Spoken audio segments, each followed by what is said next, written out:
Learned to play an instrument. Learned a second language. Applied to college. Applied for a loan. Started a business. Started a blog. Shared a picture. Shared a moment. Turn your wish list into a checklist with Internet Essentials from Comcast. When you're connected, you're ready for anything.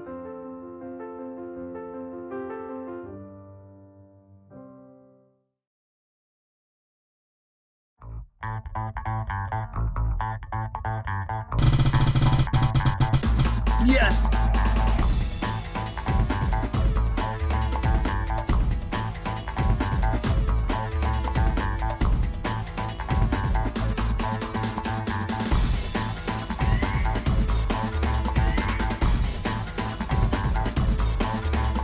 What a steal.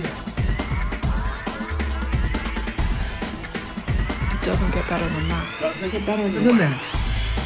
My name's Reese. Reese Henning.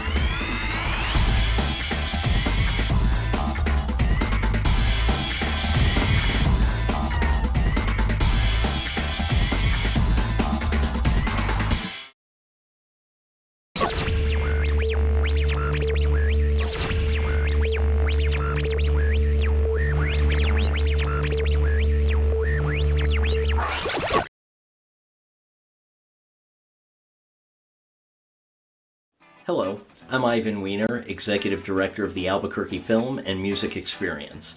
Welcome to AFMX 2020, the virtual edition. As COVID-19 impacted so many festivals around the world, we are very fortunate and happy to be able to present an incredible program, thanks to our sponsors and our volunteers. Because of them, we're able to continue our tradition of bringing together filmmakers, musicians, students, and an entire community to share stories and collaborate into the future. This year we have 73 incredible film projects, with filmmakers doing live Q&As after their screenings. We also have our intimate conversation series that we'll be offering for free through Facebook Live. Please go to our website, abqfilmx.com, get your tickets for all of the events, see where you need to go for the free ones, and share with all of your friends on social media. It's going to be a week to remember. You can also make a small contribution through the ticketing pages for any of the events to the AFME Foundation. Finally, I'd like to thank our core team of staff members and volunteers who have worked so hard to bring the virtual experience to life. Kira, Ariella, Carly, Cindy, Shane, Sabrina, Barbara, Jerry, Sean, and Sam, this fest is for you. And it's for all of the volunteers who have contributed over the past 8 years of AFMX. From all of us at the Albuquerque Film and Music Experience, thank you. Now, let's fest.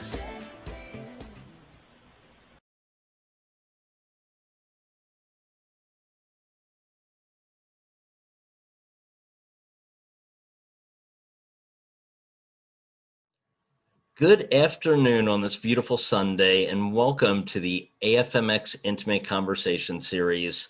This is the final one of AFMX 2020, the virtual edition, and I could not be happier to have dear friend Annika Marks and director Rich Newey here joining us. We're going to be discussing their feature film titled Killing Eleanor, what their journey has been from script and getting their film out into the world.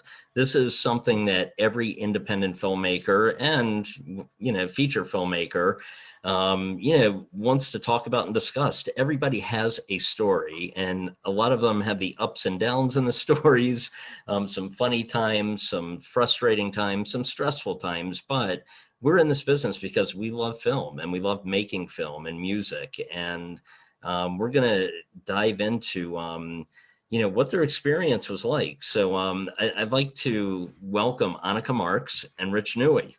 Thank you. Thanks for having us.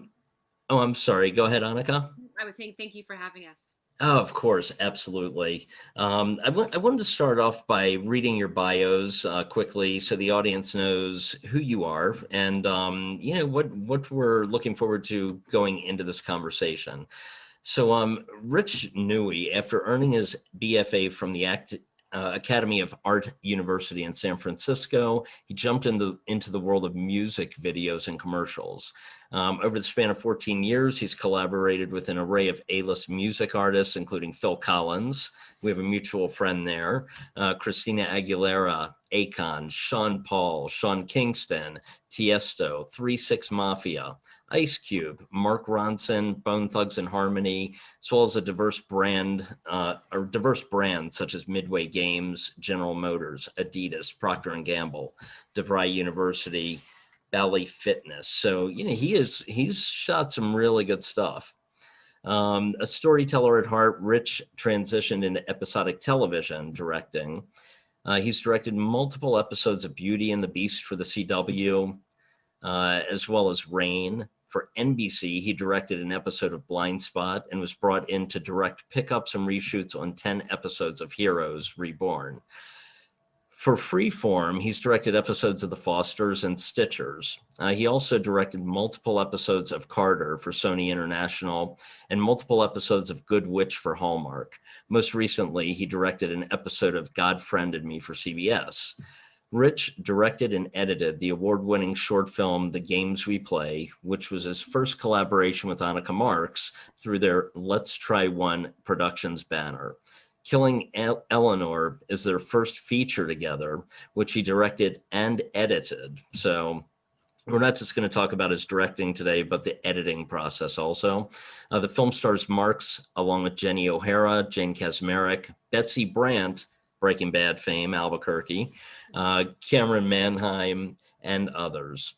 Newey and Marks are currently in pre-production on their second feature called Adult Children, and their third feature, titled The Tipping Point, is being produced by Rob Barnum. So that kind of shows you we are working with somebody here in this conversation, and Rich, that has some experience under his belt, and I want you to keep this in mind for the audience, experience under his belt, and is going to teach us a lot, I think, in this conversation today about the directing platform and editing when it comes to independent features. Let's go on to Annika Marks and her bio. You probably recognize Annika. Let me say this before reading her bio. You've probably met her several times here in Albuquerque and in New Mexico. She's worked on Waco. She's worked on some other great projects here in New Mexico, but she's been a really instrumental part of Albuquerque film and music experience as a filmmaker, as an actor. And, it's always just such a pleasure having her in person or virtually now. So let's get into this bio. Annika is a multi-hyphenate storyteller with decades of experience. Her pilot, Childless, has been optioned by Gemstone Studios, Sony, where it's currently in development. She's also developing a feature with Gilbert Films. Her first feature as a writer-producer, Killing Eleanor, was worked on with Rich, and I'm not going to continue reading all of the information of who starred in those. Marks began her career as an actor and is probably best known as Monty Porter on Freeform's The Fosters. Highlights include Fox Searchlight's The Sessions, amazing movie, and didn't that win an award at Sundance? Mm-hmm. Yep, the Special Jury Award for Ensemble Acting. Yeah. And that was with like William H. Macy, and oh my God, the list goes on. We'll talk about that. Let me continue. Sorry, I get so excited talking about all your different projects. The miniseries Waco, which can be seen on Netflix, as well as The Last Tycoon and Goliath for both for Amazon. Coming soon, she can be seen starring opposite Cole Hauser in The Last Champion and starring opposite P.J. Byrne in The World Without You, an adaptation of Joshua Hankins' celebrated novel.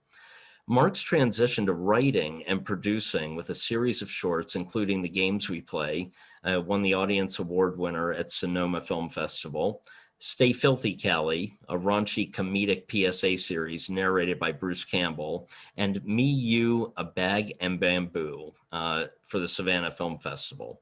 Marks has participated in countless workshops and development series, including the Sundance Labs, She's an active member of Safe House, a writers group founded by Jim Yules, and as a 2020 Women in Film Writers Circle mentee.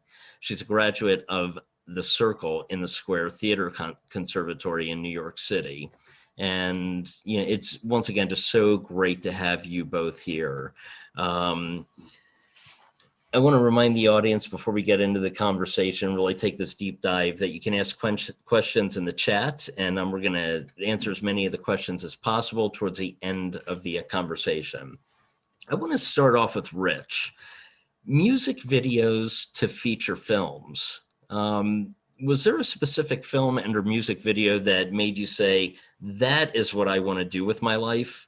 I mean, did you start directing right away out of school, or did you work your way up in the industry to become a director? I was fortunate. The school I went to, the Academy of Art, it was a very hands-on technical school. So we had, access to, we were shooting on 35 and we were editing on Avid, and they were big advocates, first of editing, and that's how I got my editing background, but second to just make things. And so I left school with a reel, a few short films, but mostly music videos and commercials. And subsequently, I ended up getting signed straight out of school in Los Angeles as a music video director. Now, that sounds great, but it took a minute to actually get a job. So I actually I was signed as a director, but then I was writing for all these different other directors as a treatment writer and a concept writer. And so that kind of got me going. And within a year, I was directing my own videos. As far as influence, I in the period between high school and my professional career, the films that really stuck out to me and guided me. Pulp Fiction was a huge influence on me, as was 12 Monkeys. Those two films, I think, really, really just grabbed me. In that moment when I was trying to decide, well, do I want to be a filmmaker? Like, can I be a filmmaker? And, as far as music videos go, there's really some amazing mentors that have transitioned from music videos to features and television that I saw music videos as a stepping stone, because I ultimately did want to make film. I wanted to make TV. And I said, okay, well, if I can work right away now in the industry and make some cool stuff, great. And I'm going to copy what these guys did and leapfrog, like David Fincher or Spike Jonze. And I have a mentor in Marco Siega who directed some huge videos and now is a big TV director. And, we're actively working together. So, yeah, I hope that answers that question. Yeah, it does. And, it's interesting because taking that leap from music videos and into television and film, there's definitely different processes in each form. So let's talk about that. I mean, what is the difference between writing and directing for music videos, television, and feature film? What are those differences to you? I mean, what's the process? When I was trying to book my first TV show and I was just a music video director and a commercial director, it was kind of like, well, that's great. Your pictures look pretty, but can you direct actors? So that was a big hurdle for me to begin with. And that's why I sought out and made a few more short films in the interim between music videos and actually jumping into episodic television, just to show that I can direct actors and, can make a cool, compelling narrative story. So that was a big part of that process and that leap. But, for me, especially when you talk about independent features like Killing Eleanor or television, those schedules are fast and rapid, and there's no time. You don't get to go back. Once you're wrapped on that set, you're there's no reshoots. It's not a big budget feature. So the skills I learned as a music video director and as an editor early on, I think really they're part of my toolbox as a TV director. So let me ask you this, going from music videos, you built some amazing relationships in that field. As a director in film and television, do you have some say in some of the music that's utilized for the shows or the film? Not so much in television. It's kind of, you're a cog in the machine, and you're part of the bigger process, which I love the collaboration process, and I love working with showrunners and writers, and it's really their medium. I'm kind of brought in to service their vision and I'll, bring my unique take on it, but fit within what that show is, right? When it comes to film, I think you do have a lot more say, especially in our film. You know, we were able to make it independently, and because I was the editor and we were producing it, and you know, we could kind of do what we wanted. So I had a lot of sticky fingers when it came to music in the movie. Yeah, no, that's great. And I think, what we'll find is a lot of the independent filmmakers that are watching and those around the world, you do get to make some decisions and pull in some people that are really talented on the music end, to add storyline. Because, I mean, all in all, I think music is a character in a film or television show. 100%. So, And I called back on some old favors, from those music video days to bring in our music supervisors. These two guys called the Co-Stars, and I mean, they've written gigantic hits and produced gigantic artists. And I said, hey guys, remember that freebie I did for you a while back? I need a song. So that worked. It's not what you know sometimes, but who you know, and favors that you did for them in the past. 100%. So no, that's great. Annika, I think you're just an incredible actor, actress up on screen. Would you prefer to be called actor or actress? I don't know. I've been going with actor the last like decade or so. I think it's, Okay. It's part of my leaning in. Yeah, right.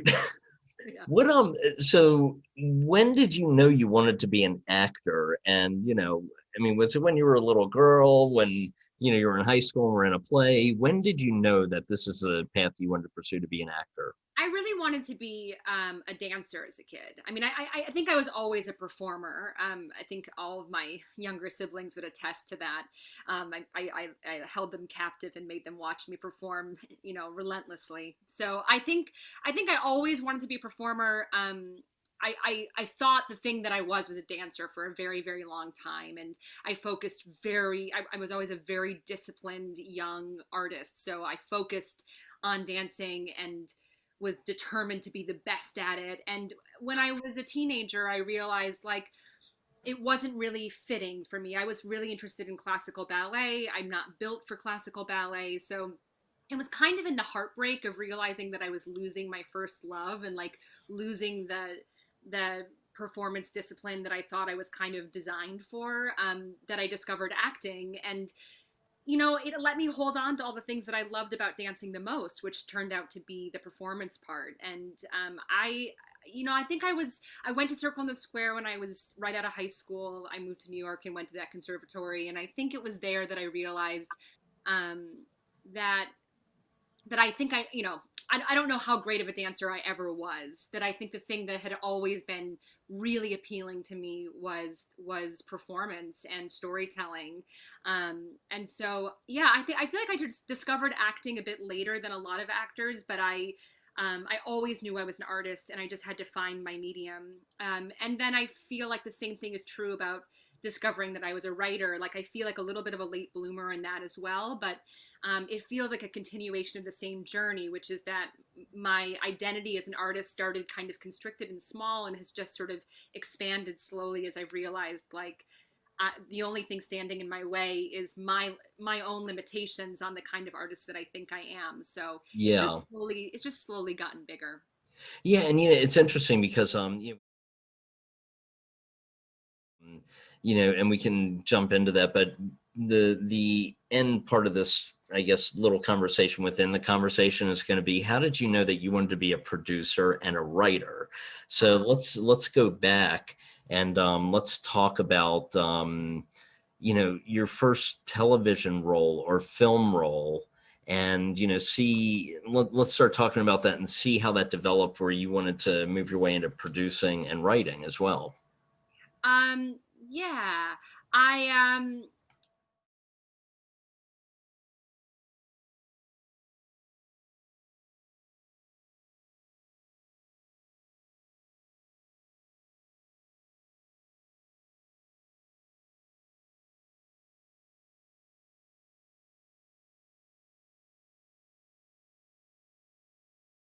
willingness to produce. So I think I spent a lot of years, like a lot of artists do. I think I spent a lot of years thinking producing is something that other people do. Like I would have no idea how to produce. That just feels like something people with college degrees do, or something. Like I had an attitude about producing like it was something I couldn't possibly wrap my own head around. And it took a lot of years of being frustrated by having ideas and wanting to create content and realizing that I was waiting for permission or waiting for somebody else to come along and empower me and the stories that I wanted to tell, before I thought, all right, well, what if I just start putting one foot in front of the other and figure it out? And like, if I hit a roadblock, I'll find the right person to ask the right question.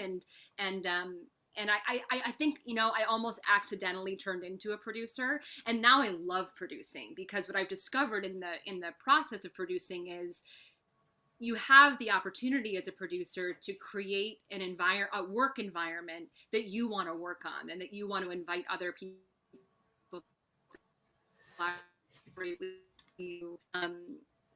That experience of being able to create the environment that's like full of creative empowerment and respect and enthusiasm, and I have loved that part so much that the parts of producing that I thought I didn't want to do turned out to be like, well, if that's the means to this end and the end is that exciting, then I'm willing to do it, you know, again and again and again. So producing has been really more about empowerment for me.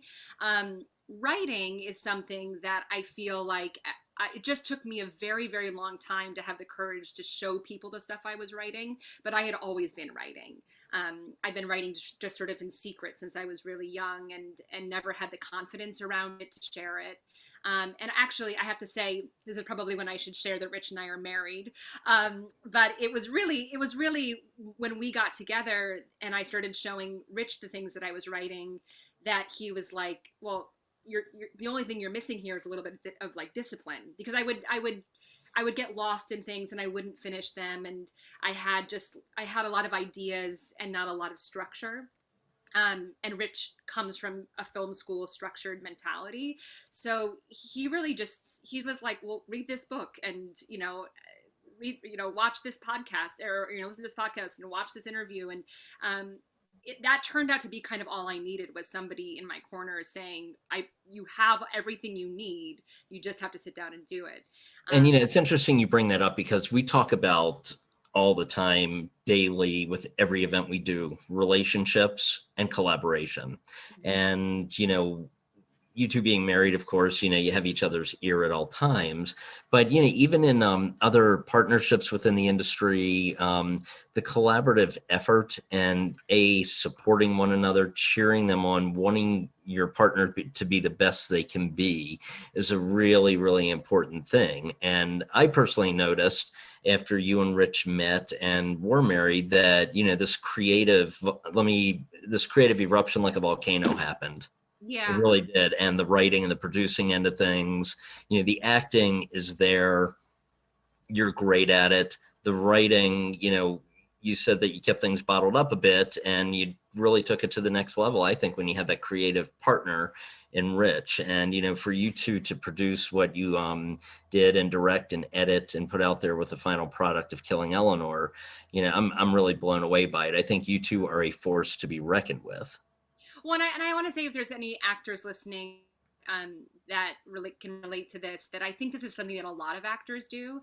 Like, one of the things that I've sort of come to now at this point in my career is this business tells you to stay in your lane. And when you get into the business really young, at least if you're like me, like I wanted to do it right. And so I stayed strictly in my lane. And I think I would encourage anybody that has ideas to explore them, and to not allow the boundaries that are false boundaries that keep actors completely reliant on other people. And making film is cheap now, right? Writing software is cheap now. Like, there's nothing standing in your way except these kind of, these boundaries that we agreed to that are not actually there. There's like, they're these like false constructs, So I think the sort of the getting rid of those and dismantling of those is the biggest gift that I got in this sort of transition that has a huge amount to do with finding the right partner. Yeah. Let's get into we talked about Rich mentioned several people that were mentors to him in the industry. Who were some of your mentors, as you were acting and then getting into writing? Who did you look up to? Who did you build relationships with, along this journey? And I think about mentors. I think the first person that comes to my mind is a guy named Chris Kaiser, who's been in my corner forever and ever and ever. And he created Party of Five. He's been working forever. He's his show The Society is on Netflix. He's always been working, and he was a huge champion of mine as an actor. But was always saying to me, "You are so disciplined, and you've got all these great ideas, and I think you're really a writer." And I needed that. I needed somebody in my corner who could see me in both ways. And he has never stopped supporting me as an actor, but also has let me do things like shadow his writer's room to get familiar with that process. And Dawn Steinberg is another person in my life she's the head of casting at Sony and has championed me as an actor forever and ever and ever. But she is the reason I'm working with Sony now as a writer, is because she was the person passing my script around at that company. So to me, those have been the people who are so influential, or the people who saw my talent as being more expansive than even I did, maybe at first. I don't think I can ever really measure that faith in me that people like that had. Well, yeah, it's interesting you say that, and I want everybody to listen to that, because there's people that see talent within you that you may not see yourself, and they let you know about it, and people are not afraid to mentor other people, and when you have people experienced in the industry who say, hey, I am happy to help you, don't take that with a grain of salt, because there's so many people that say, wow, I can't believe, Robert Redford just said, hey, if I need anything, to get in touch with them. And if you don't take advantage of those things, you may be letting something wonderful slip by. And, everybody should take advantage of those type of opportunities. Let's change the topic a little bit. The past 7 months now, 8 months have been tumultuous for all of us, not just for one group of people, not just the acting community, but the world. And COVID-19 has had a major effect where it brought television, film, music videos, everything to pretty much a standstill, where everybody had to stay at home and watch what was going to happen. How did both of you get through this really difficult time period that we're still going through, by the way? Rich, how did you get through it? What on the creative side, did you feel as if that affected your creative abilities, It's interesting because, Annika is an incredibly prolific writer. Oh, am I coming in okay, guys? Yeah. Yep. Annika is an incredibly prolific writer, and I am a very slow writer. I love to write, but I'm really slow. And I hadn't written in a really, really long time. I was focused on the directing stuff, and I just wasn't inspired. And I saw Annika churning out all this stuff, and it's all really good. And I was like, wow, I really need to write something, because that looks like a lot of fun. And it was right before the pandemic hit, really. And I had a meeting with a mentor friend of mine, and I pitched him an idea. He said, I think it's really great. You should write it. And without any promise of anything, I just said, okay, well, great. I'm just going to write it. I'm just going to do it. Why not? And I churned it out and worked on it. And all through the pandemic, we've now been developing it to go pitch. So it's been an amazing process. This is as far as I've ever gotten in trying to sell a show, and it's just been really great being able to stay creative, like you said, in this time when so many of us can't be creative because of these roadblocks that are in the way. So I think we both feel very lucky to have been able to and we help each other, right? Like we are a really good partnership in that we push each other, creatively. So that helps. Yeah, I totally get that. I think the audience does as well. When you felt like you weren't inspired, and this is a question, I guess, for both of you, not feeling inspired, it takes a toll on people. It really does, and you had each other to, lean on, so to say. what did it feel like, Rich, when that inspiration went away? Because, I talked to, and I can openly say this, talked to Snuffy Walden yesterday, who was the music composer for the Wonder Years.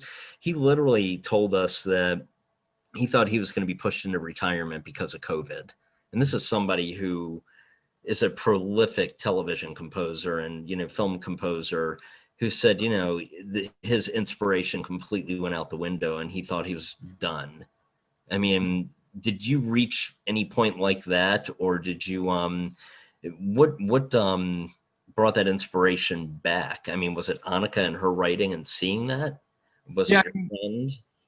I mean, I'm an incredibly, as my wife will tell you, I'm an incredibly stubborn person, and I think that translates to perseverance. Yeah.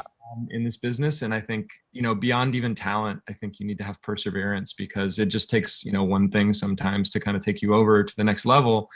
And, if you give up too soon, you might miss that one thing that could have taken you there. So I think above talent, above anything, you have to be perseverant. You have to just believe in yourself, and you have to just keep pushing yourself. And I just, I was uninspired. I knew I was going to write again. And obviously I was going to direct again, but I couldn't direct because everything was shut down.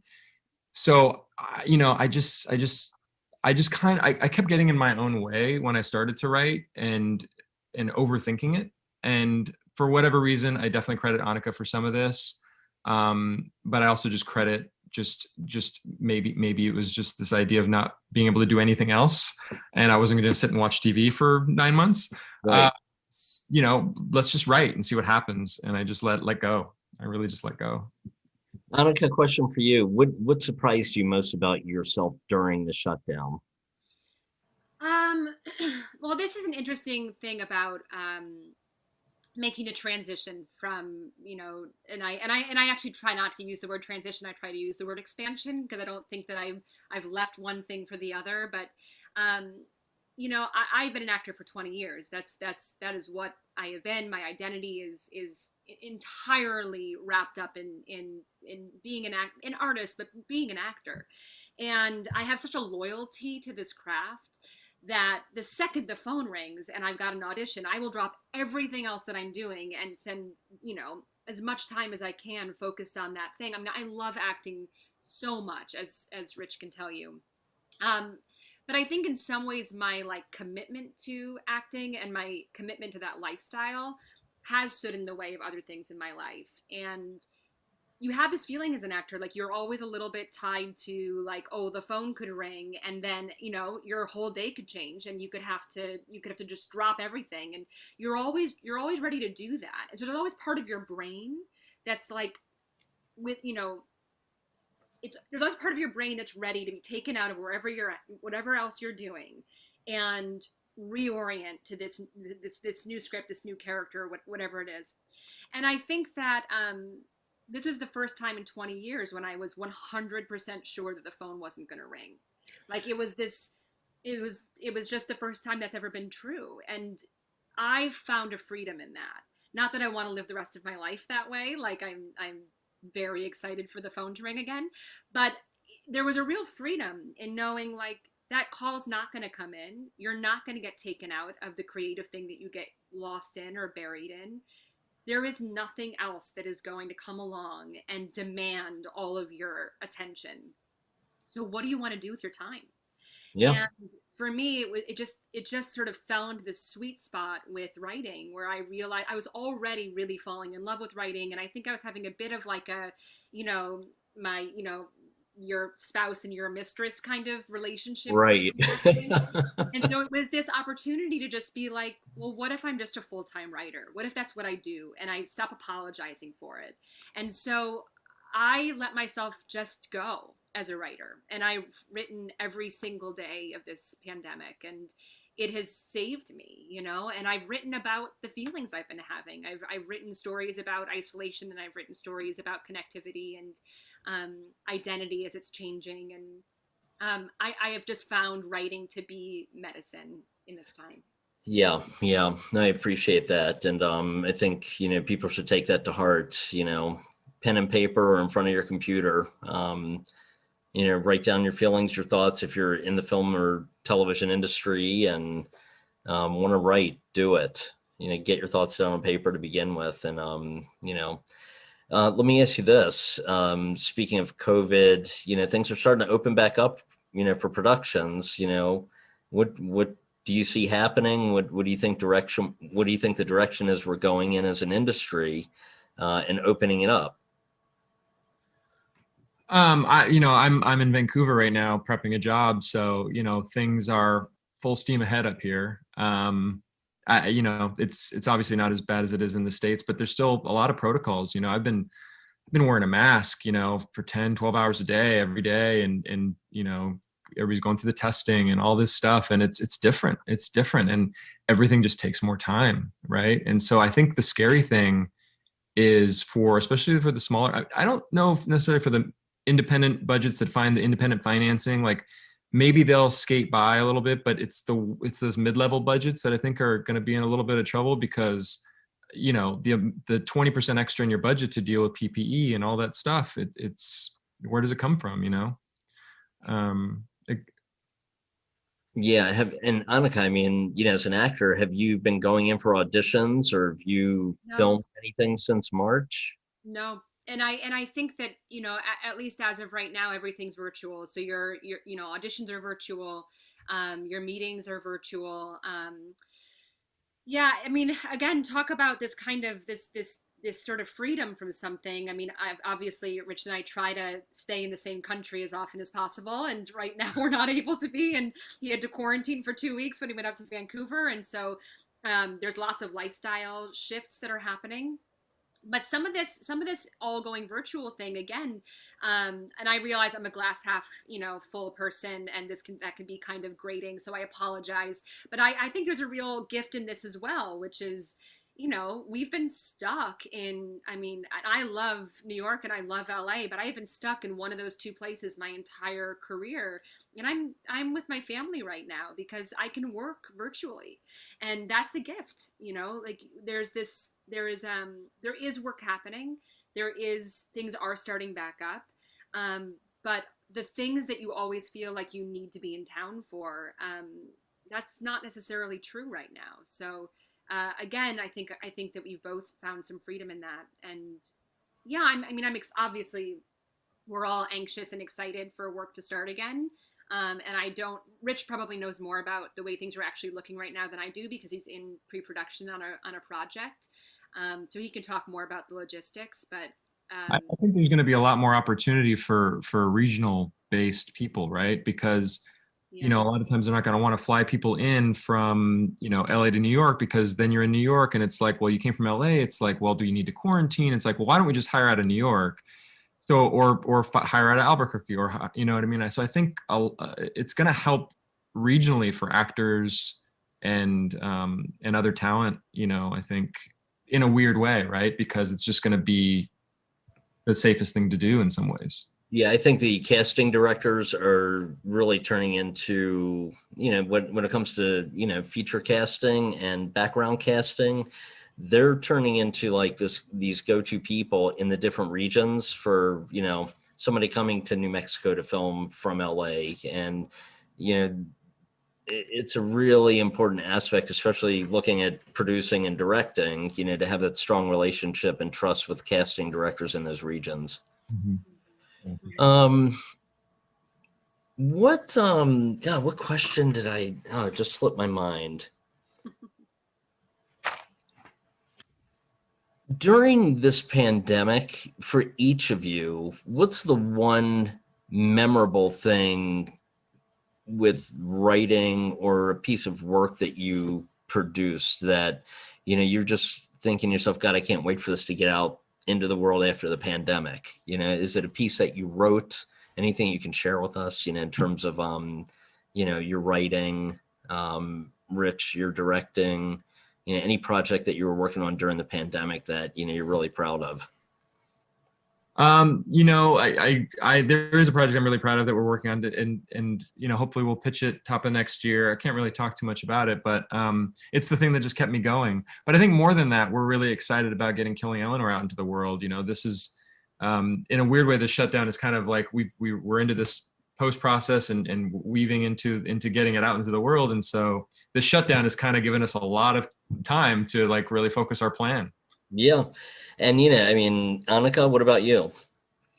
Well, I have a project that I'm working on with Sony, which I'm very excited about. And I will say I would never have written it if there wasn't a global pandemic. I mean, being in quarantine led to a conversation that, I wrote this thing. It kind of flew out of me, the first draft of it. And again, I think it was being on lockdown that made that possible. So I know that this particular manifestation of this one singular dream of mine, it wouldn't be happening this way without the quarantine. So I'll never be able to separate it from this experience. Yeah. And so that's very exciting. And we have a project that we're working on called The Tipping Point that I've been very, very excited about for a couple years now. And it's an epic romance that takes place against the backdrop of climate change. And it has just so I found myself really eager to move that project forward and tell that story, because I think, I do believe that stories are the most effective way to affect change. I think it's how we reach people's hearts, and things stop being theoretical and we start feeling them in a more visceral way when we can tell a really effective story.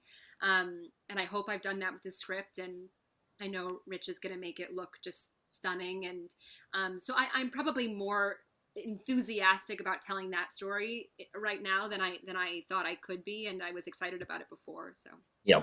Yeah. Now, as you know, in the past at AFMX, we've had women in film and television panels that you've sat on, and we really focus on a lot of women projects, and love to showcase, diversity in our programming. Who are some of the women, and I don't know that we've ever talked about this before, but who are some women writers maybe, or, just women in the industry that you said, wow, that person really inspires me? Oh my God. Not necessarily mentors, but, who's inspired you? No, they're endless. They're endless. I could go on about this for hours, but Top 50. I'll give you an example of somebody like this, like Jane Kasmerick, who's an actress that I have just admired and loved forever. She's such a genius, and you know it when you watch her work. I've seen her on stage, I don't know, 4 or 5 times. I'd always really admired her. I'd always wanted to meet her. I'd always just wanted to meet her to say how much she inspires me. I was compared to her one time by Donald Margulies, and I was like, you just made my life. I just adore her and her talent. Well, it's great that you were able to have her in Killing Eleanor, and I ended up doing a play with her. And I have a way of trapping actors that I want to work with in dressing rooms and forcing them to read scripts. And so that's what I did with her. And she is that generous that she read the script and said, yeah, totally, I'll do this movie. And we didn't have a big budget, and we couldn't fly people first class, and she got on a plane for Chicago and did work that I'll never be able to adequately thank her for, and has remained so steadfastly supportive of the project and of us as filmmakers, and has become a really dear friend. And so I think people like that, for me, meeting your heroes turning out to be not just as talented as you already know they are, but turning out to be generous, and providing the opportunity for mentorship and then turning into friends. That is one of the most rewarding processes I think you can go through in this business. And it doesn't happen all the time, but when it happens, it sort of keeps you going. And well, yeah. And I mean, it's interesting because, you wrote a script from the beginning of to the end of it. And somebody who you admire and inspired you in the industry is reading your words. Mm-hmm. Reading your words in front of the camera, and it's going to be on the big screen. And I think that's something really special. Rich, you get to shoot it as a director and, cinematographer, and do the editing to make it look phenomenal. And, it's just a really beautiful thing. Let's, thanks for sharing, the past 7 months. We really didn't get into a real deep dive, but I think some really great things that you shared. Let's dive into Killing Eleanor. I mean, I remember, Annika, you came to me, God, I don't know how many months ago, or maybe it was 2 years ago, saying, "Oh, I'm writing this incredible script." Did I And say that? I love that I said that if I did. That's amazing. I mean, yeah, I'm writing this incredible script. And, and not to take anything away from writers, but everybody says, "Oh, I have this incredible script," and, then you said, "Oh, we're going to be shooting this script that I wrote." And, you didn't keep it a secret by any means. You said, "Oh yeah, this person is involved. That person's involved. And, Rich is going to be shooting it and editing." And, then you contacted me when you started shopping it with the festival circuits. Yeah. And you said, "We haven't really shared it with anyone outside of the cast and production crew. We want you to see it." And I was honored, first and foremost, and I was blown away by the product that I saw. And I really wish we could have shown it, here at AFMX. But Killing Eleanor, the cool thing, and I'm just going to read this because it was on IMDb, the log line. Yeah, And yeah. this will kind of tell you a lot about the film. Well, it won't tell you a lot about it, but it gives you an idea of how many really cool ideas are in this script. So the log line: a terminally ill old lady who wants to die on her own terms convinces a self-destructive addict to help kill her in exchange for clean urine. Yep. How do you like that? Well, and I'll back up further. So the script, actually, this idea for the script, I'd had it for a while. It initially sort of sparked for me when I was really young. I was like, I don't know, 21 or something, and I was subletting an apartment in New York, and this really wild, older woman who was showing me around her apartment, and I was going to sublet from her for like 6 months because she was a snowbird, and she was going to Florida for the winter, and she had a handwritten lease on a yellow legal pad, and she was like showing me around the apartment, telling me about all these little things. And she said, "All right, so you're going to sign right here, unless you want to agree to help kill me when I'm ready to go, in which case you can have the place for free." So that started the idea of it. Yeah, because I laughed, and then she laughed, and then I signed it, and then it was over. But like, I never stopped thinking about her, and like, even if it was just a joke, the fact that it was in her head at all, the idea that you might ask a complete stranger to help you die, was such an interesting idea to me, and it never left me. And so I think it was like 2008, I was doing a play with Jenny O'Hara, another person who I would call, a mentor and somebody I've looked up to forever. And she's amazing. I think one of the greatest actors we've ever had. And I think that's easy to say. And anyway, I was doing a play with her, and I trapped her in the dressing room because this is my move. And I said, "Listen, I have an idea for a movie, and I think that we should make it together." And she said, "Okay, sure. Like, write the script and we'll make the movie." And then it took me like 10 years to write it. And so it took me 10 years because I, hadn't met Rich yet. And then I met Rich, and I said, "Well, I have this idea, and I have a couple things written, and I don't know." And he said, "That's a fantastic idea. Why aren't you writing it?" And I was like, "I don't know." So Rich, let me ask Rich. So when she told you about this story and you said to her, "Hey, why aren't you writing this?" Did you know in your mind as a director, like, I see myself shooting this already and making this film? I think at that point we had made a short film together already that we had a great time doing that. And the dream is to make your own stuff, right? That's the dream. Right. And so we did it on the short term, the short version of that. And we had a great time doing it. And we said, I don't know, this is a great idea. Like, if you write it, like, I don't know how to find money, but maybe we can find money. And like, I know we can shoot it, Right. Also, I'm going to pause for a second. Also, I wanted to repaint a wall in our house that I had already repainted like 5 times because I couldn't get the color right. When you say you wanted to repaint, I repainted that wall 5 times. Okay, debatable. But I wanted to repaint it again, and it was going to have to be a group effort. And Rich said to me, "If you finish the script, we can repaint the wall." And so that was the final. That I mean, was the if you paint final. the script, I'll paint the wall. Yeah. I didn't think she was going to do it. I was like, we're good. We don't have to paint. But man. So obviously, Rich painted the wall. Yeah, Oh yeah. I did. Oh, yeah. Gladly. So what happened after the script was complete? Who'd you give it to? I think Well, we started catching talent, right? Or what did we do? Right, I did. Yeah, I went back to Jenny and I was like, "Remember when you said you'd make my movie?" And she Yeah, was like, remember in the dressing room? yeah. And I was like, "Well, I wrote it and let's make it." And she very quickly said, "Yeah, sure. If you can figure this out, I would love to make it." And then I guess this is a good place to start actually. I had been an actor for 20 years. I knew a lot of actors. I knew that one of the advantages I had was I could attach talent. And so, I reached out to friends. I mean, Jane Kasmerick was probably the second person that signed on. Thomas Sadowski signed on.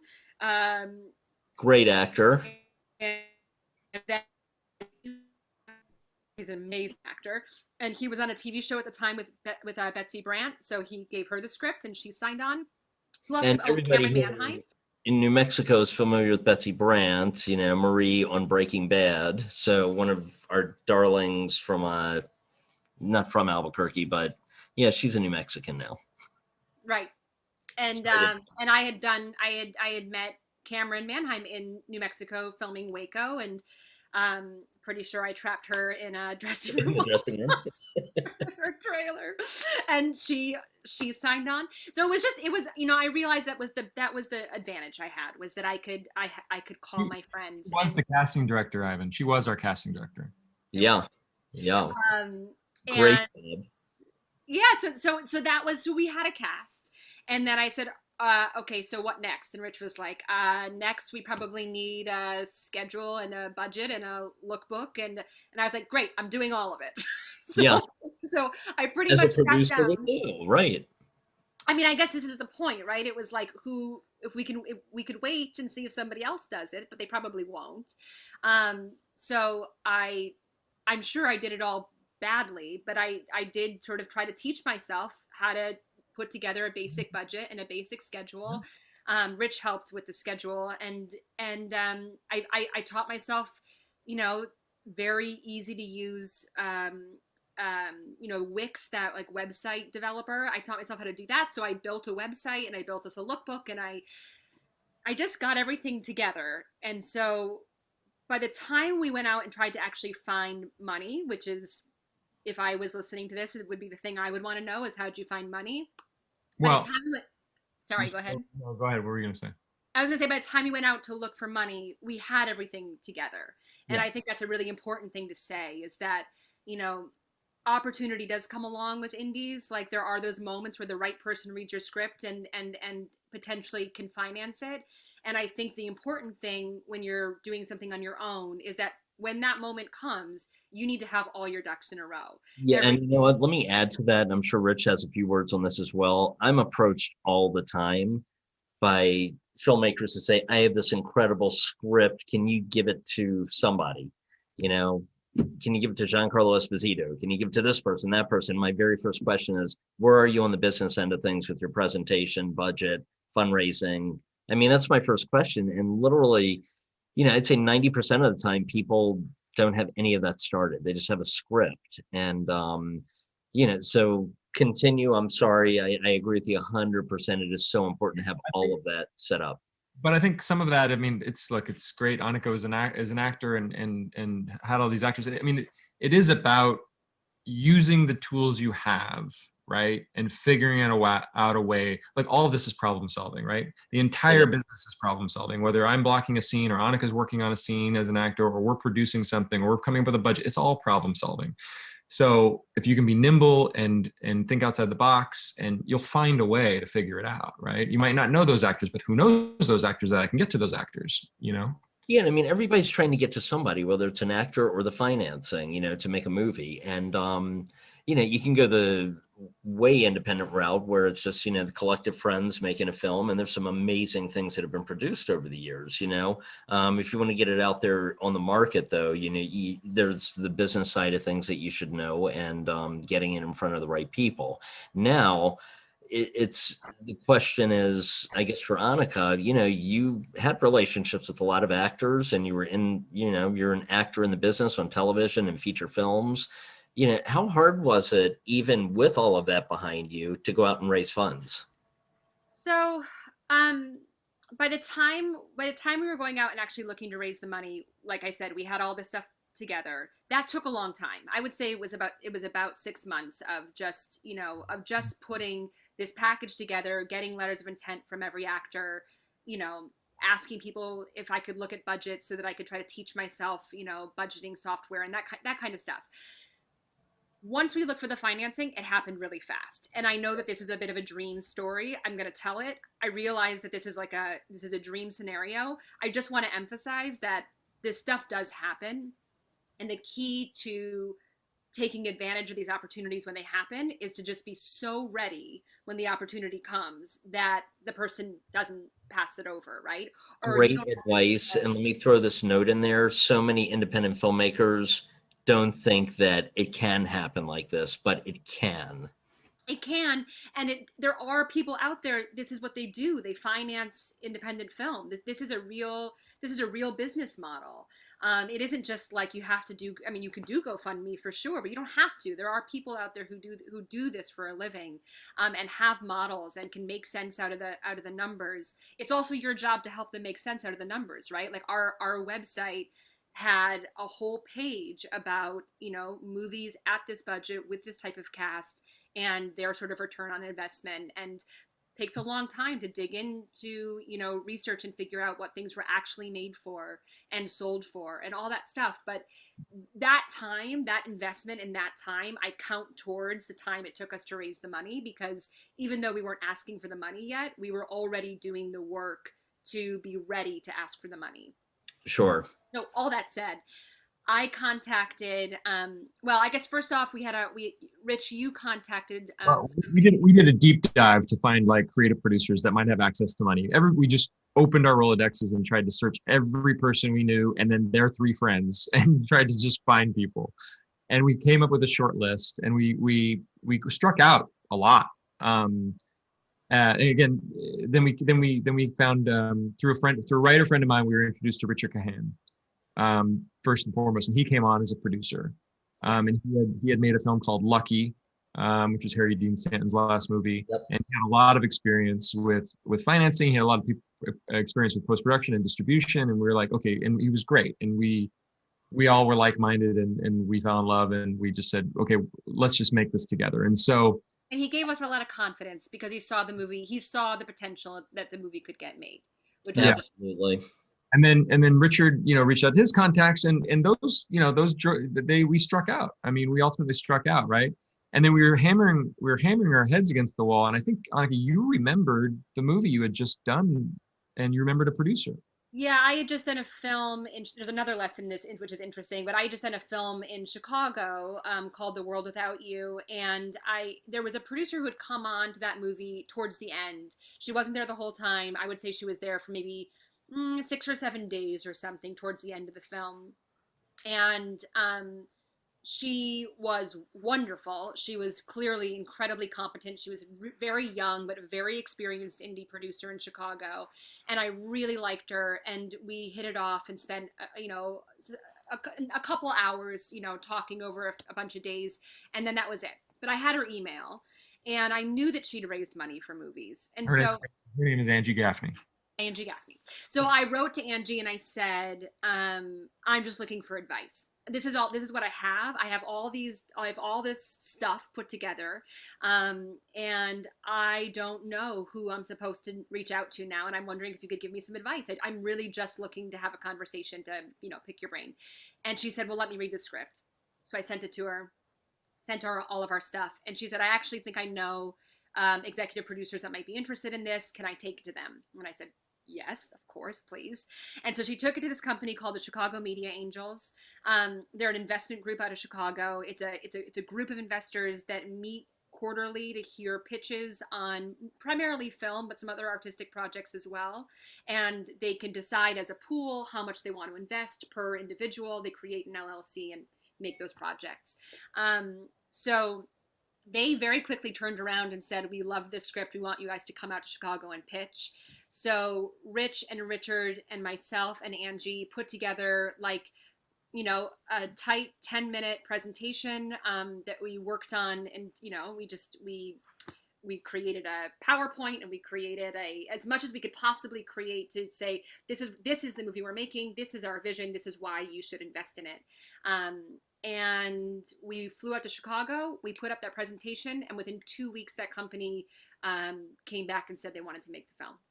And so it is a dream story. They are dream investors. They turned out to be as wonderful as you could possibly hope for, in that their mission is to support and empower artists. They do not see themselves as artists. They see themselves as a tool for artists and partners for artists. We love them. We are working with them again on our next film. And it's just, I do want to say people like that exist. I think they're rare, but they do exist. And I hesitate to use the word luck. I know that women are too quick to use it, but I do think we got incredibly lucky. Okay, so you got incredibly lucky. In the industry, people, when they say, oh my God, I got finance for my film, oh, we got so lucky. There's a lot of hard work that goes into it, as we all know, and you took the right steps. So I think advice to people that are watching, it's like you have to put the work in and have all of the things set up ahead of time to present to people and pitch it and get to the right people, and don't be afraid to ask. And also don't be afraid to hear no. Be persistent, and you have to persevere, like Rich was saying earlier in the conversation. So let's ask this: the excitement, you're financed, I'm sure a lot of paperwork to sign and the like, and hey, you know what? When are we going to shoot this movie? It's such an exciting time. When are you going to shoot it? What is the next step? What happened? So we got our financing in June, or that's when we pitched, I guess, was in June. We probably got our financing in July, and we were shooting in October. So it moved very, very fast. Rich is, like he said, he started in music videos, and he is, he directs and he edits and he writes, and he is capable of doing all the jobs if he has to. And so we went into this project, and I think Rich very smartly went into this project saying, let's hope that on the budget that we have, which was not nothing, but it was not significant, that, let's hope that we can hire people who do these jobs perfectly, but let's be prepared in case they don't. And so on our own dime, we went out to Chicago early. We put ourselves up, and we started doing a whole bunch of legwork on our own. The movie involves a road trip. We took that road trip, so we knew exactly what it was that we were trying to capture. We did some initial location scouting on our own. A budget has limitations, and we just were unwilling to compromise more than we needed to. So we went out of our way to do like pre-prep work, like in Chicago on the ground, and familiarize ourselves with Chicago, which we didn't know well enough at the time. At the same time, we were crewing up. So I called in some deep favors. One of my dear friends, Jennifer Wilkinson, is a like grade A, awesome first AD in the television world. And like, she's, 200 episodes of television. She's a director in her own right. I was like, oh, she's going to be too busy. She's never going to be able to do it. And I asked her, and she's like, where do you want me? When do you want me? This would be awesome. I love it. I love it. Everybody should keep in mind also, you build relationships with people on other sets or throughout your career. Do not be afraid to reach out to people if you built that relationship with them on a project and say, hey, I'm doing this. What are your thoughts about joining the team? Yeah, so it was her. She came out, and then our DP Jessica Young. Jessica, I went to film school with Jessica. I've known her for 25 years. I've shot dozens of projects with her, and it was a no-brainer. She comes from the world of documentaries, and she shot the Dave Grohl Sound City documentary, and the Dave Grohl HBO series, and hangs out of a helicopter, shoots motorcycles, but also is an incredibly she's just a beautiful filmmaker. Like she captures things in a way that no one else would see it, and it's breathtaking when you watch her stuff. So I said, Jess, this is the moment. Remember that film school time I said we're gonna make a movie together? Like this is it.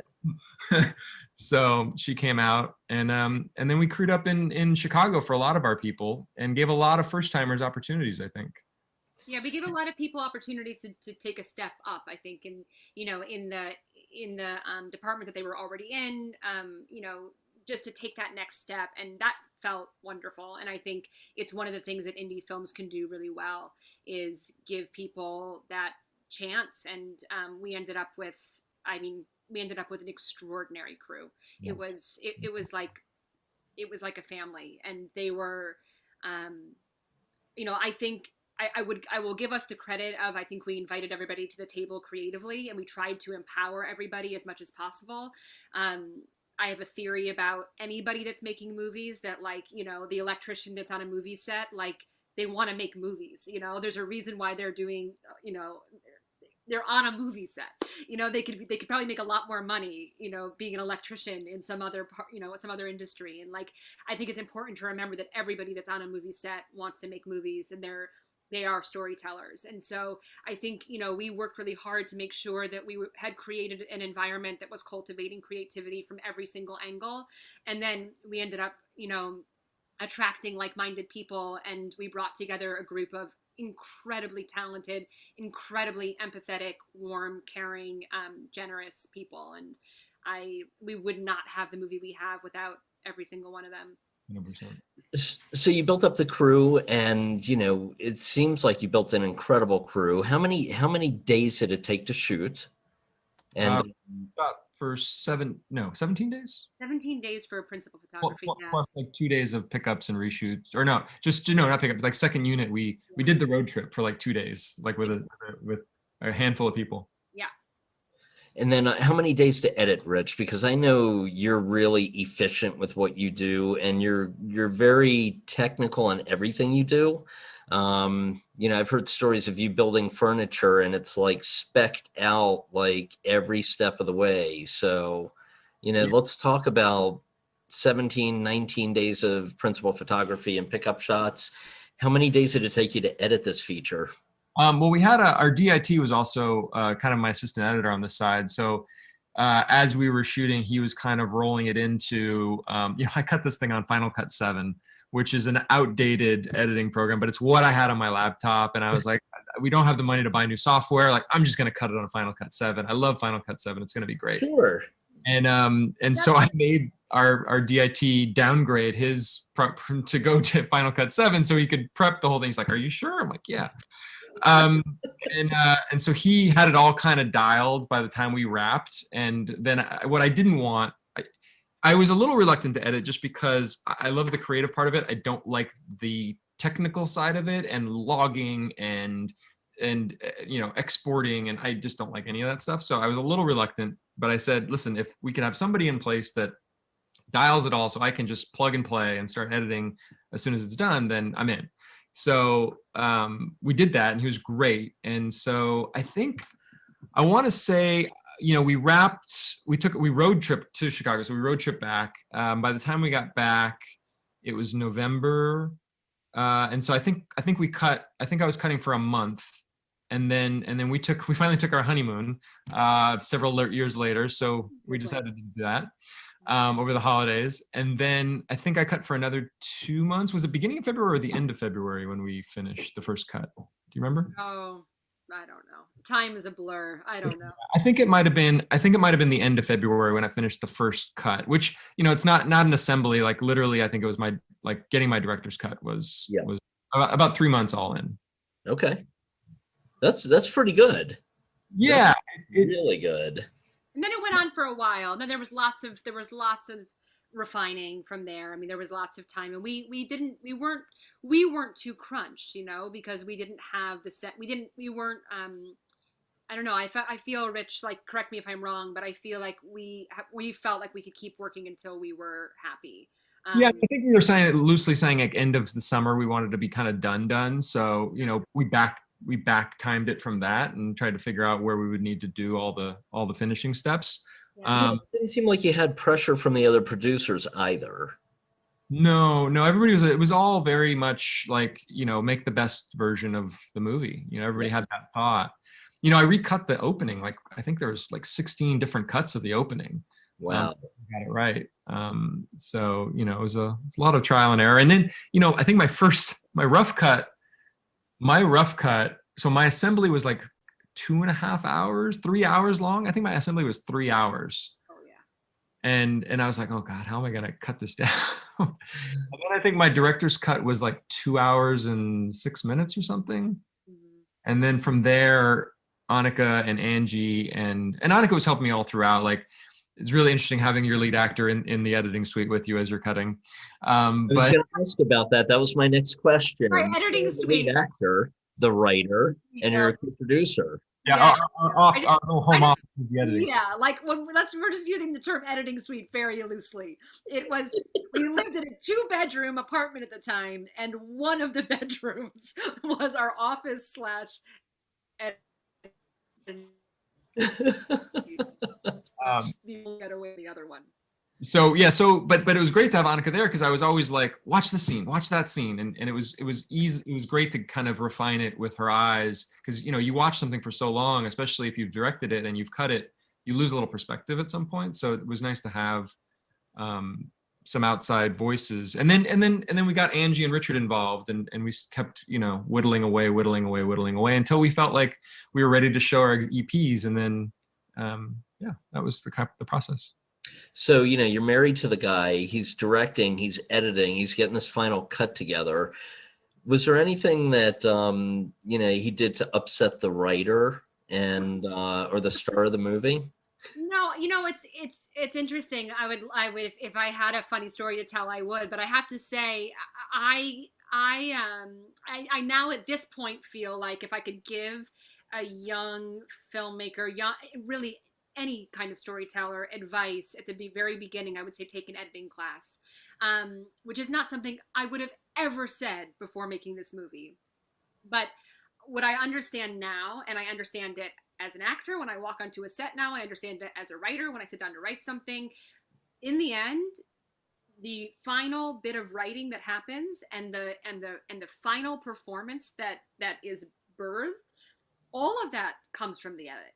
And the edit is the way the story is delivered to the audience.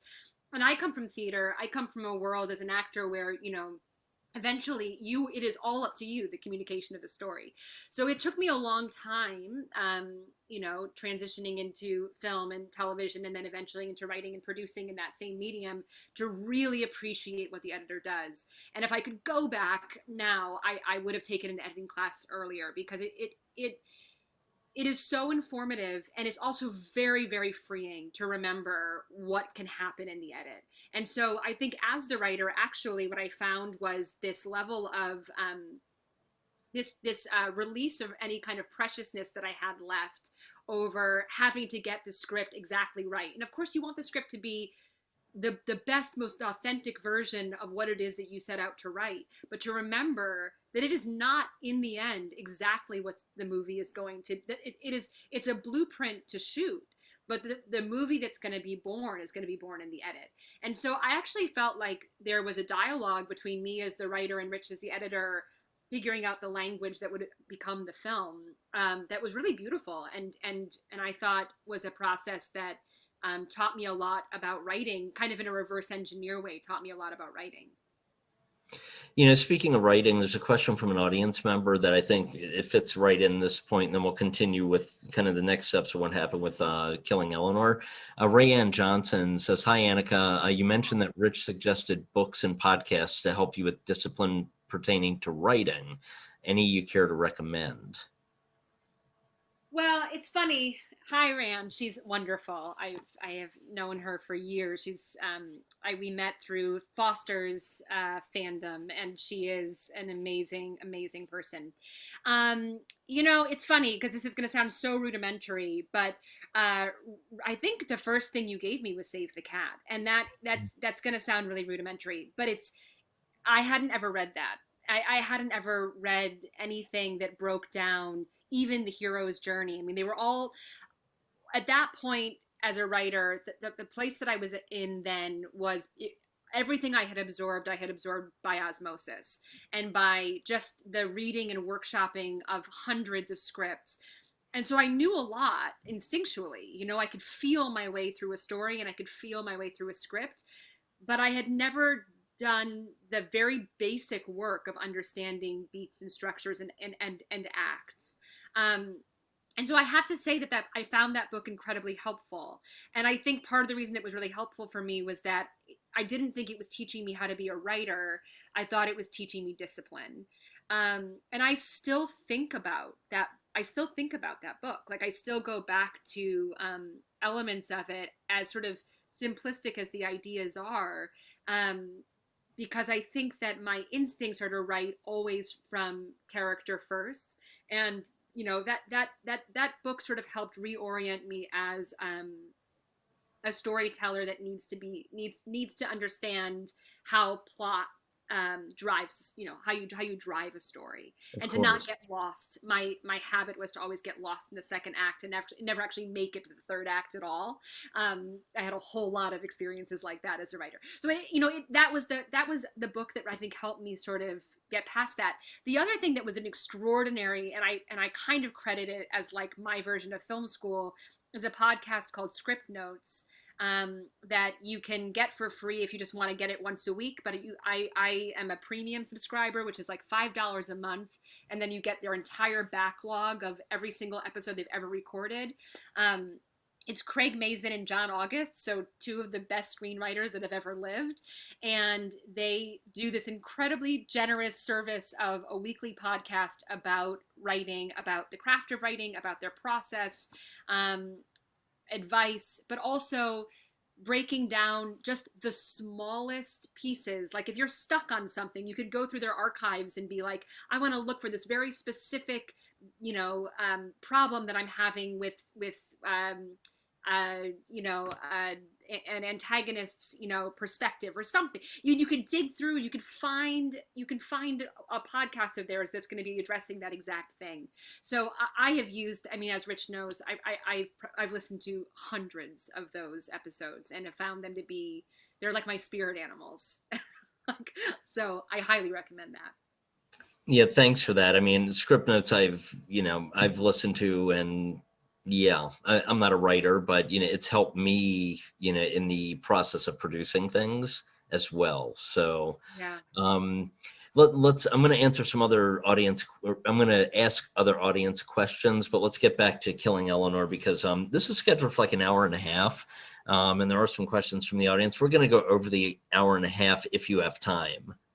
I'm fine. Yeah. Okay. So let's talk about, so the final edit's done. Rich, you're a pro in delivering things to people to see when you have that final cut. You got it to the other producers, I'm assuming, and said, hey, here's the product. What was the reaction? What was the plan for marketing this film and getting it out there to the world? Because it's not in distribution yet, but, COVID had a big part of, interrupting that process. But let's talk about your plans and the marketing effort to get it out to the world. Yeah, I think when I finally delivered, and when we finally the big part of the delivery process really was looking at films like ours and looking at the length of them. It sounds like a weird thing, but we knew we wanted to get it to a certain length, because anything past that felt like it was going to be a harder sell. And everything we were reading and everything we were being told, it was like, get it to anywhere between 90 and I don't know what it was. We ended up, I think, at 106 minutes or something like that, which worked out just great. And it seemed to be the sweet spot, but it took a long time to get there. It took a long time to kind of figure out. I'm just going to insert one thing in here, which is that test screenings is an important part of that. Yeah. And we didn't have the money in our budget to do like real professional grade test screenings. And so my parents did them for us. We actually did them in several places, but my parents, who I also should mention, were on set with us the entire time as our craft service. And Ivan, you know them very well because they've come to the festival. I've been to the house up in Washington, and Yeah. they're amazing hosts and incredible at feeding people. They are so good at feeding people, and they were so excellent. They were the favorite people on set. Everybody loved them. Yeah, I mean, right. We get no credit for keeping anybody happy. It was my parents, and anyway, they ended up doing test screenings with groups of people in their living room. Angie did test screenings, and our executive producers did test screenings, but figuring out a way to get audiences to watch this movie that had no connection to it, had never read the script, hopefully didn't know any of us that well, which was a little tricky with my parents, but trying to strip away the personal and get real genuine reaction, it's such an important part, and it's something you don't budget for. And I will say I think it's a very important part, and on the next film we will budget for it, because getting into time. What you're looking for too is a consensus, right? Like, you don't want the one-off note that's like, oh, I should change that thing, but only one person said it. You want the thing that like 7 or 8 people said this exact same thing. Like, clearly that's a problem. I mean, look, the New Mexico community loves filmmaking. If you need a test screening here in Albuquerque for the next film, if you have my number, let me know. All right. Amazing. Yeah. So, let's talk about festivals. I mean, you submitted to Sundance and, I think Tribeca and Toronto and all the majors, and, So we have, we started. So we finished our movie, and obviously you want to premiere at the best festival you can. We have some news coming up. We can't announce it yet, but we have got some very exciting news coming in about a week. So I wish I could tell everybody today, but we do have some great news. And I think it's important to be patient, but not unrealistic. That's the advice that I would give to filmmakers. And sometimes it's hard to know the balance of those two things. And I think for us, it's been a pretty organic process. Like, we believe in the film we made, and we knew it was a matter of time before we found the right place to share our feeling about it. But I think that process is tricky. Like, you don't want to let too much time go by waiting for something that turns out to be unrealistic, and at the same time you don't want to sell your film short by dumping it out into the world because you're just so excited to share it with people and not give it the life it deserves after laboring over it for so long. So in the meantime, as we've been waiting for the thing that we'll be able to share next week, in the meantime, we did things like we got a trailer made for the film. We went and we actually Hold another favor. Got it's like went back to the well and like asked for a favor. I mean, that's what independent filmmaking is. When you are taking steps and getting it out to the world, it's like, okay, we have to raise more money, or we need to call in a favor, or we need to bring people together that are passionate about this project and get this done. This amazing company jumped on board called Buddha Jones. They're probably the best trailer house in LA. And probably, I mean, they're one of the best in the country. And the owners there, they really responded to the film, and they wanted to help. So it was really nice. You show somebody a product, and they see it, and they understand it, and they saw what you saw in it, and they validate it. You know what I mean? And they just want to be a part of it. And so that was really nice.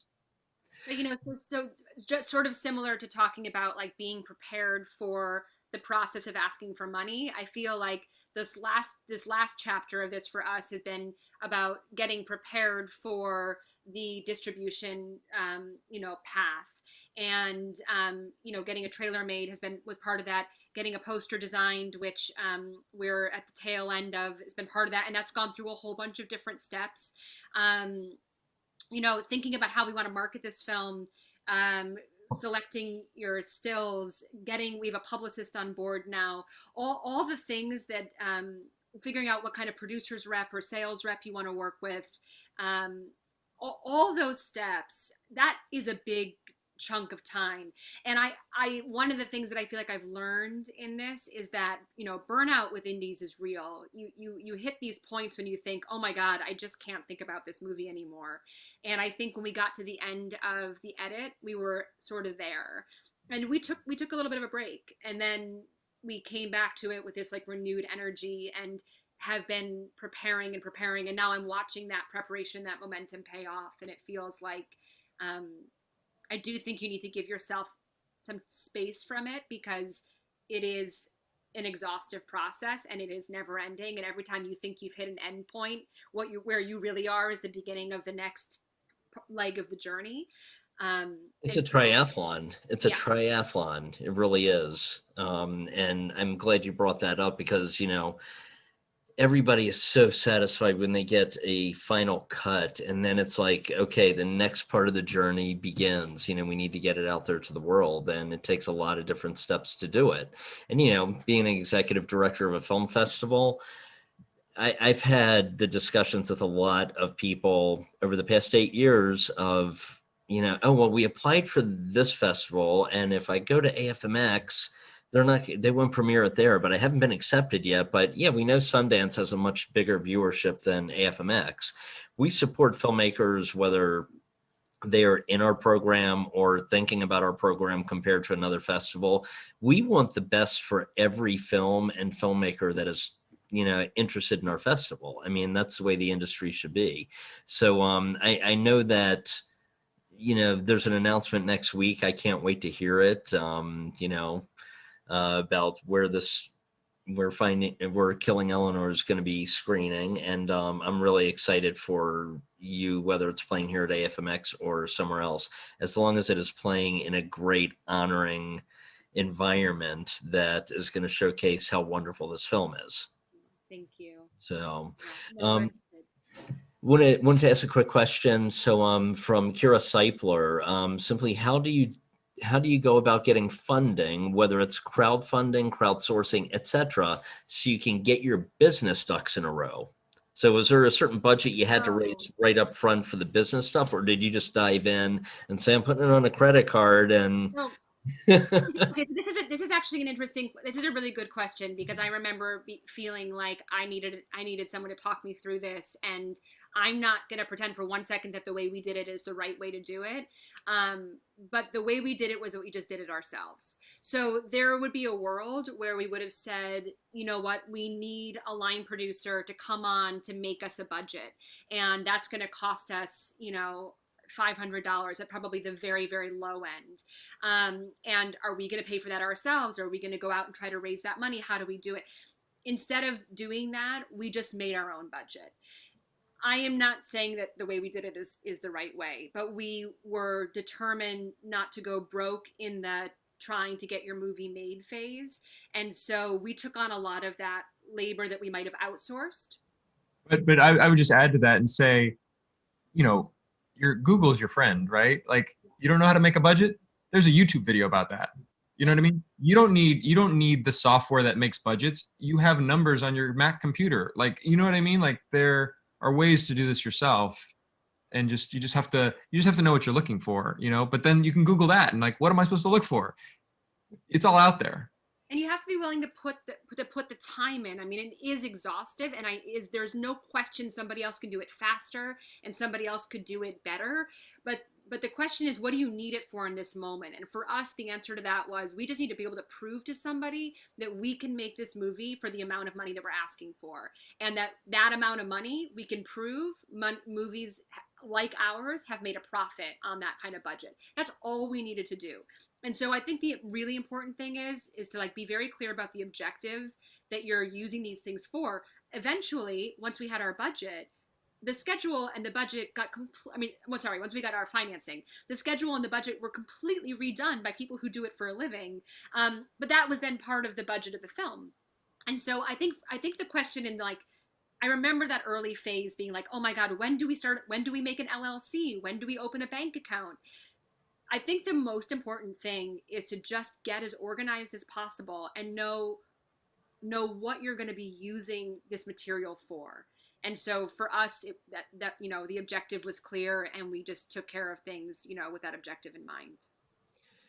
Thanks for that. And so the next question, I think you may have answered some of it. It's what were the most helpful tools you found for establishing your budget? Google and YouTube. I mean, look, I come from music videos, so like I've definitely delved into my fair share of budgets. That's a lot of times, you're producing those yourself sometimes. So I've seen my fair share of budgets. I know, instinctively what certain things cost, like what's, how much does a grip get a day rate, all that kind of stuff.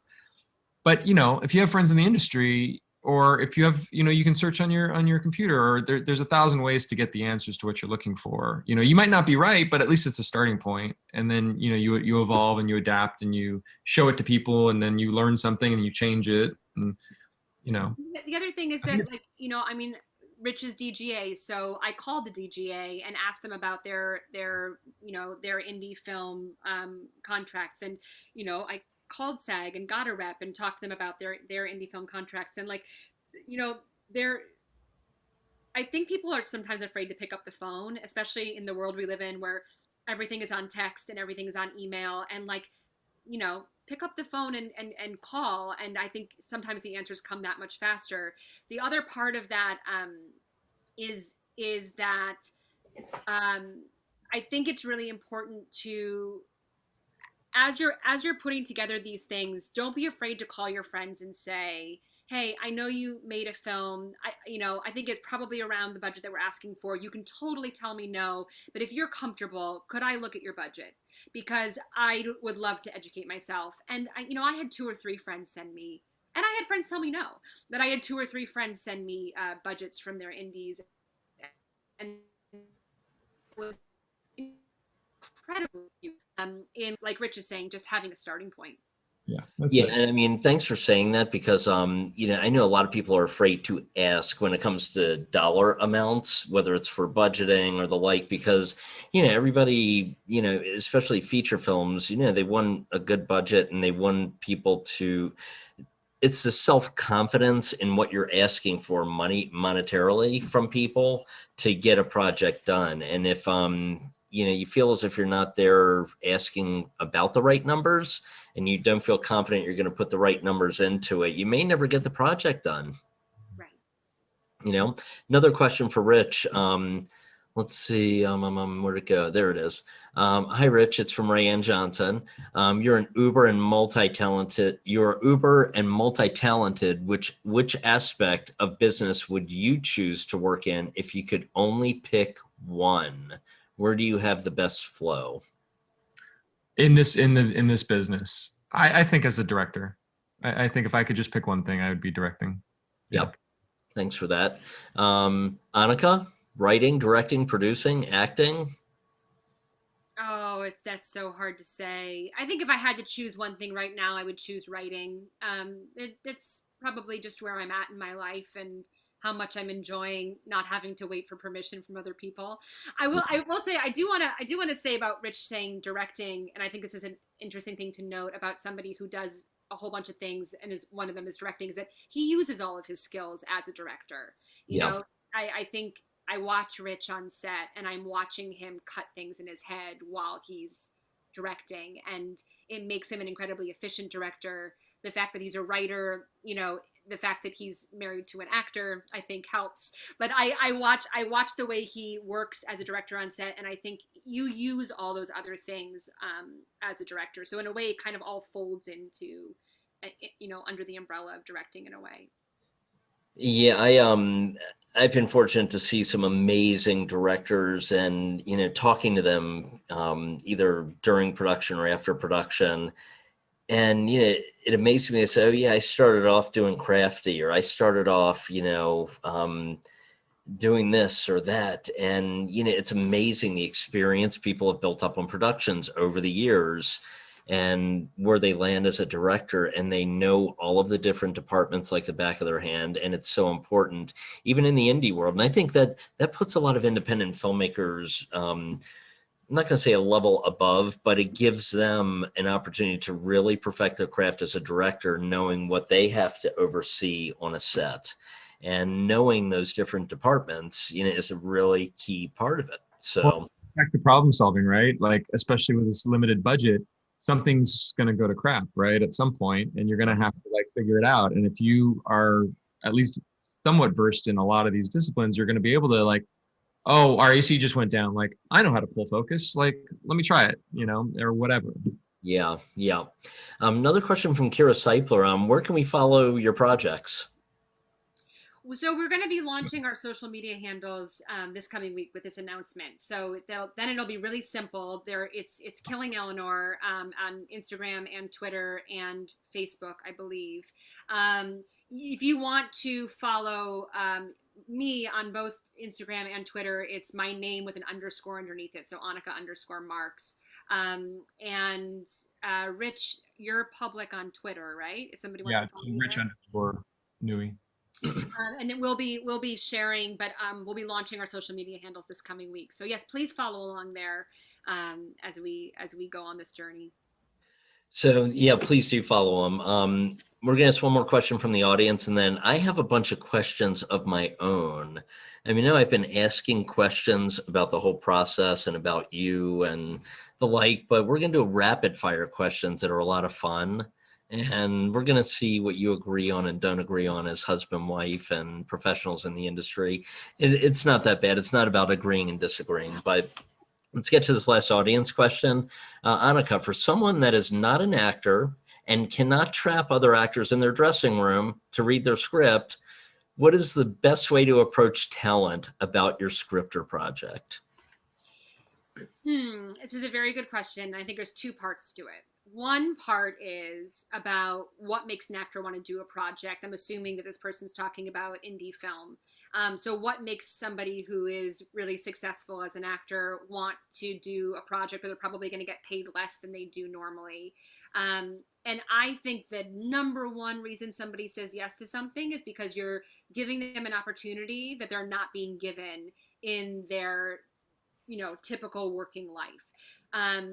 So I would encourage you, as you're thinking about what actors you're trying to approach, to be thinking about something, to be thinking about going to an actor with an opportunity that actor is just not getting anywhere else.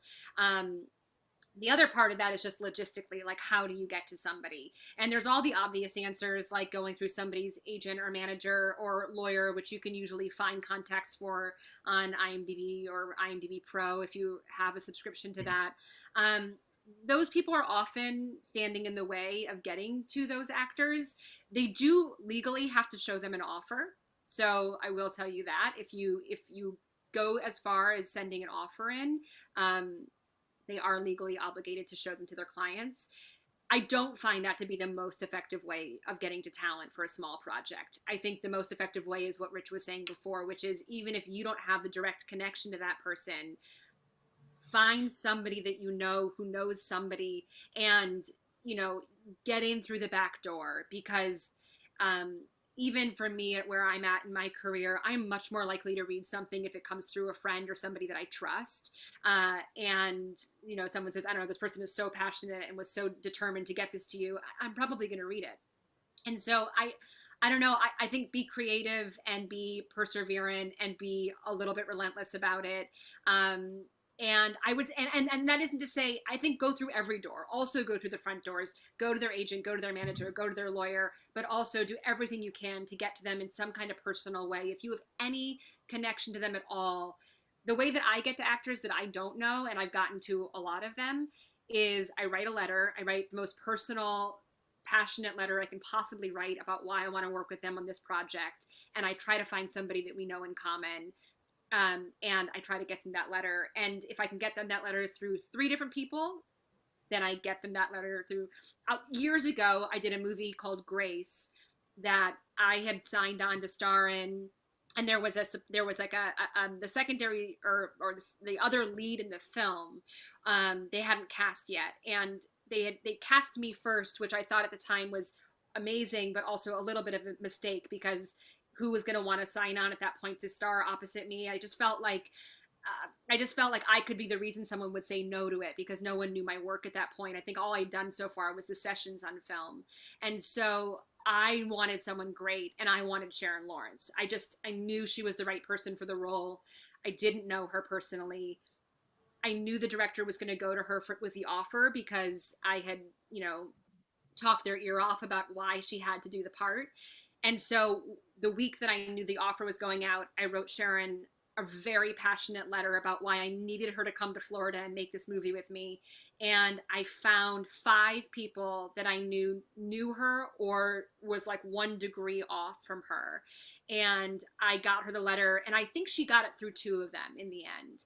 And I had my phone number at the bottom of that letter. And like 3 days later, I got a phone call from Sharon, and she said, "Hi, this is Sharon Lawrence.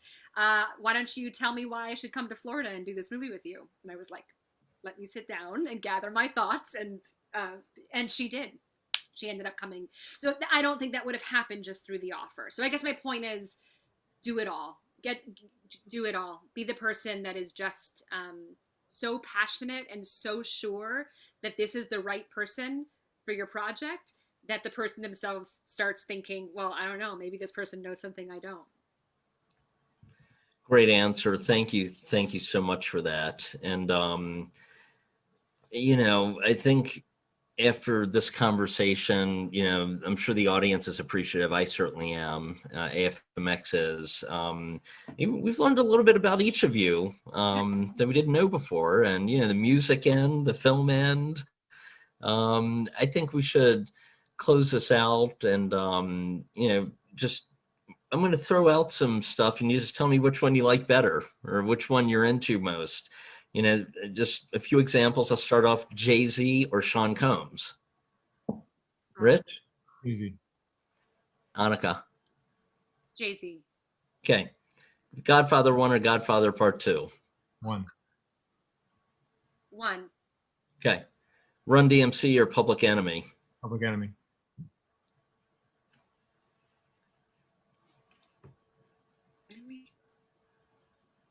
Annika froze up there for a second. What did you say, Annika? Oh, Public Enemy. Okay. I just sound like I'm parroting my husband, which is not a good look. Don't copy me. I know. I mean, we're finding out a few things. Okay, here's one. Spike Lee or Tyler Perry? Likely. Spike Lee. All right. Rolling Stones or the Beatles? Rolling Stones. Rolling Stones. God damn it, Rich, slow down. Favorite James Bond? Wait, you mean like the actor? The favorite actor that played James Bond? Yeah. Sean Connery. You have to think about that? Sean Connery. It's all day long, Sean Connery. Did I say it first? Did I get one first? No.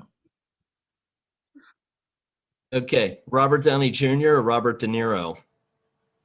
Oh, that's a tough one. I'm going to say Robert Downey Jr. Yeah, I'm going to say Robert Downey Jr. Okay. Shirley MacLaine or Helen Mirren? Helen Mirren. Shirley MacLaine, just to be, Different. different. Okay. For all the New Mexicans here, red chili or green chili? Oh, Really. I can't do it, you guys. I can't do it. I've tried the Christmas thing. I can't do it. I can't do any of the chilies. I knew enough to get you for Christmas then. Oh, this is a good one. Mary Poppins or The Sound of Music? Sound of Music. Mary Poppins. Top Gun or Mission Impossible? Sorry, that's because you've never seen The Sound of Music. Fair. Top Gun. All day long. Wait, Top Gun or what? Mission Impossible. Oh, Top Gun. I had to tell you, Sage Mears says hello. I had this note right in the middle of these questions. Oh. Oh. Oh, this is a good one. I hope you have the right answer to this. Breaking Bad or The Sopranos? Breaking Bad. Breaking Bad.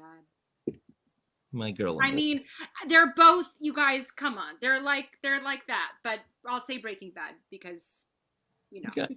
The Wire or Narcos? Wire. How about Netflix or Amazon Prime for streaming? Ah, man, it really just depends what's on. I was going to say depends who's hiring. Yeah. Exactly. That's the answer. Oh, this is a good one. Spielberg or Scorsese? Scorsese. Scorsese. Ava DuVernay or Catherine Bigelow? Catherine Bigelow. Ava DuVernay. Batman or Superman? Batman. Superman? Okay. Seinfeld or Friends? Seinfeld. Seinfeld. Grey's Anatomy or The Good Wife? Good Wife. Good Wife. Oh, Black Panther or The Incredible Hulk? Black Panther. Black Panther. Yeah, and we had Giancarlo on the other day and had a really great discussion about Chadwick Boseman, and yeah, it was pretty honoring. Oh, Albuquerque or Atlanta? Albuquerque. Of course, for filmmaking. Oh, Lord of the Rings or Harry Potter? Harry Potter. None of the above. Okay, that's fair. No, When it's Harry not fair. Met Sally or Love Actually? Wait, what was it? What? When Harry Met Sally or Love Actually? When Harry Met Sally. Okay. Toy Story or Cars? Toy Story. Toy Story. Charlie's Angels or Starsky and Hutch? Well, hold on. The originals or the reboots? Not the reboots, the originals. Starsky and Hutch, all day long. What about the reboots? Neither. Yeah, I'm with you. Where'd Annika go? She's laughing. I didn't watch enough TV as a kid. I don't know. Okay. I've watched Is enough of Starsky both. and Hutch? Is there a dog in that one? Oh, There a dog? yeah. Let's move on. There's a cool. No, it's a bear. It's a bear. Oh, I love bears. Starsky and Hutch. Okay, you have to watch Starsky and Hutch. Red wine or white wine? Oh, both. Both. Okay. Just mix Oh, Sarah Jessica Parker or Sarah Paulson? Sarah Sarah Paulson. Paulson. Matthew McConaughey or Matthew Broderick? Broderick. Matthew Broderick. You see what I did there? Sarah Jessica Parker and Matthew Broderick, and back to back, they're a couple. You two are married. Okay. Yes. Matthew McConaughey and Broderick, we did. The Big Lebowski or The Big Chill? Ooh. Big I'm gonna Lebowski. go Big Chill. You're gonna go Lebowski. The more fun version of this would be I could tell you all of the things Rich was gonna say before he said them. That's true. I love it. Popcorn or candy at the movie theater? Popcorn. Oh, how cute. Sidney Poitier or Sidney Pollack? They're both so good. God. Oh, both times two. Yeah, I don't know how you. Ken? I don't think you can choose. Muhammad Ali or Mike Tyson? Ali. Muhammad Ali. Okay, right. Those are the questions I had in the rapid fire. Thank you. I always think it's a lot of fun closing something out. And just to thank you both again for being part of the Intimate Conversation series. I really felt it was important for indie filmmakers and people in the industry, no matter what their position, to hear what you have to say in your journey in making this movie and how it all came about, and following you to make sure they know when it's going to be showing, where it's going to be showing, and Killing Eleanor. I've seen it. I've been two eyes that have been on it. I am always impressed with filmmakers who pay attention to detail from beginning to end and love what they do, and it shows in this movie. It really does. So I can't wait for the world to see it. Any last pieces of advice you want to leave for the audience, when it comes to independent film? I know we talked about a lot today, but any piece of advice you just want to share before we sign off?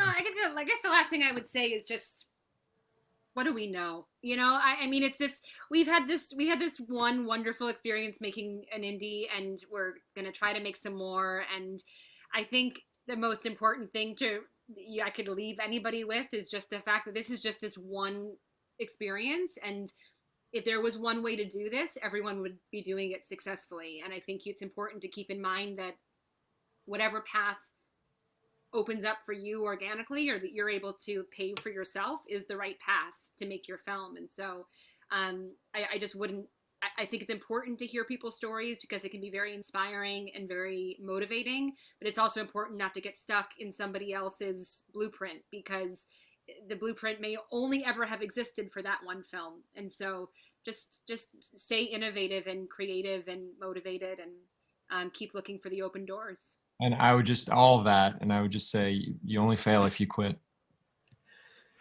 Very important, Rich. Thank you for that. And we've heard that a few times from people this week, and it is so, so true. You only fail if you quit. Um, I don't think I have any more questions, but I do have one thing to say that, and it's repeating Joshua Michael Stern, the director who was on the other day. And I quote, people who do well in the industry play well in the industry.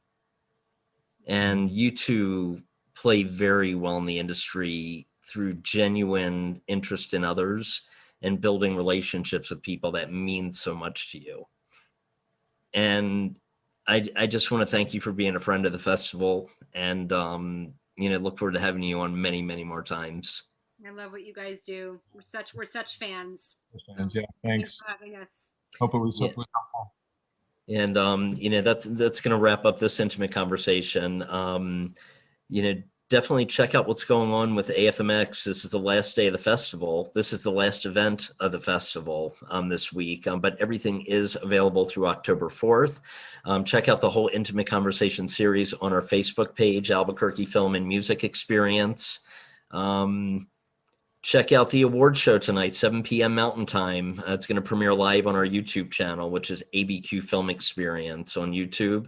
And there were some phenomenal films. Tune in with us to see some highlights of the intimate conversations, and see who wins the awards. It's going to be amazing. We have 12 categories to showcase tonight.